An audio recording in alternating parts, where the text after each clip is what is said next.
கடந்த இரவில் ஒரு குறிப்பிட்ட சகோதரி குடும்பம் என்னோடு பேசிட்டு அவங்க இப்படி சொன்னாங்க, பாஸ்டர், எங்க சபையில ஒரு ஆவிக்குரிய விடுதலை இல்லை, எங்க ஊழியத்தில் ஒரு ஆவிக்குரிய விடுதலை இல்லை, எழுப்புதலுக்கு அடுத்த எந்த காரியமும் என் சபையில் இல்லை.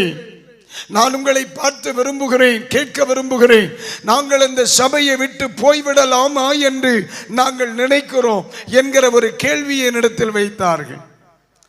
நான் அவர்களை பார்த்து சொன்ன ஒரே வார்த்தை, ஒரு சபையில் எழுப்புதல் வருவதற்கு 100 பேர் 1000 பேர் தேவையில்லை, தரிசனமுள்ள ஒருவன் போதுமே, அது நீயாயிருக்கலாமே. ஏன் அந்த சபையை விட்டு நீ வெளியே வர வேண்டும்? ஏன் அந்த சபையை விட்டு நீ வெளியே வர வேண்டும்?